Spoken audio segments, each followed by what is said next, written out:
Good morning, friends, and welcome to the pre-market view. US markets were up about 0.5% to almost about 1% as we had some statements coming out from the new Fed chairman that the overall performance of the economy should be much better before the Fed could start off tapering. That has gone down too well with the markets. The 10-year bond yields in US are around 2.71. And when we look at the European markets, most of the markets were down.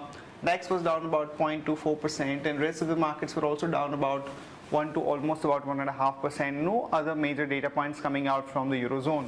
And when we look at the Asian markets today morning, Japan is running away with almost 1.5% kind of a gain. Hang Seng is also up about 0.64%. In fact, the yen has come down to almost about 99.6, and some of the economic data points that came out from Japan today were positive, and that is helping the Japanese markets. And when we look at the SGX Nifty, it's suggesting that we are going to open up about 37 or 38 points up, and this is happening after 6 to 7 days kind of continuous negative tick on the markets. And overall the flow situation continues to remain muted. FIs were net buyers in the cash market to the tune of about 300 crore. The domestic institutions were sellers to the tune of about 180 odd crores. So the intensity of the selling by the domestic institutions has come down, and in the index futures we have seen selling to the tune of about 168 odd crore. Our markets continue to remain weak for almost about 6 or 7 consecutive days. And primary driver of this weakness is the banking space, where the yields have really spiked up, and some of the numbers which have been announced, particularly by the PSU banks, have not been that great. SBI numbers were okay, but at the net NPA level, at the gross NPA level, things were not looking that encouraging. On that note, let me invite Sadhana to take us through important F&O cues and ideas that we could have from the F&O side.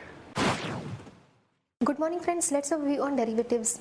For the 8 consecutive days, markets are continuously trading in negative terrain, and it has fallen almost 5% in those 8 days. In yesterday's trade also, we have seen that huge sell-off post-lunch, due to which market wrapped the session with a marginal loss of 0.63%.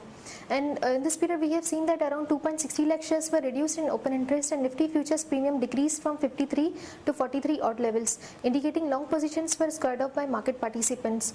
And put-call ratio also has come down from 0.98 to 0.96, indicating call option has added more number of shares than put option, which is clearly visible in the options activity, as we see 6,200 call option has seen highest number of shares in open interest, followed by 6,100 and 6,000, and put option 5,800 has the highest number of shares in open interest, followed by 5,900. And yesterday we have broken our straddle break-even point of 6062. Overall, our bias for the market is negative. A rise can be taken an opportunity to go short. And from intraday perspective, TCS is looking weak. One can go short with a stop loss of 2096.60. Thank you. Here are the important news and events that we are tracking today. First of all, the companies that will be announcing numbers. JP Associates will be reporting a weak set of numbers this quarter, and the net profit expectation is that of 224.4 crore. Tata Power, we are looking at a net profit of about 154 crore. And in case of IRB Infrastructure, we are looking at a net profit of about 110 crore. Of late, we have seen some positive reports on IRB Infra, and the stock has actually stabilized. So one can really look at accumulating the stock from a 3 to 6 months kind of a perspective for about 15 to 20% kind of an appreciation. Events to watch out for today would be WPI, or wholesale price index, for the month of October, where the expectations are about 6.95. Now, this particular number people are not focusing too much on, because the CPI number, or consumer price index, is what the market is looking out for, where we have seen the spike. So this number, if it is good, it may not really have a big positive impact on the banking stocks. Yesterday there was a press conference by the RBI governor, and he has given some indications about the possible current account deficit that we could end up with for next year, where the expectations are that it's going to be about $56 billion as against the earlier expectations of about $70 billion. Also, he has said that fundamentally there are no reasons why there should be huge volatility in the rupee, because given the current account deficit that we are working with, and the fact that last couple of months trade data has been positive, there is no reason for the rupee to show any kind of unusual volatility. That was the message that came out from the RBI governor in yesterday's press conference.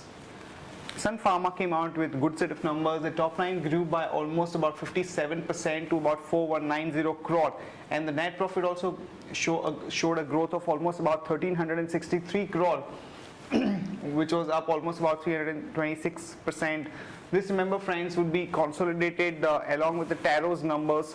So overall these numbers were extremely good, and the company has also raised its guidance for next year to 25% versus about 18 to 20% that they had indicated earlier. So on the back of the positive results and the upward revision in the guidance, one can go long on Sun Pharma with a stop loss of 595 and a target of about 626 to about 645.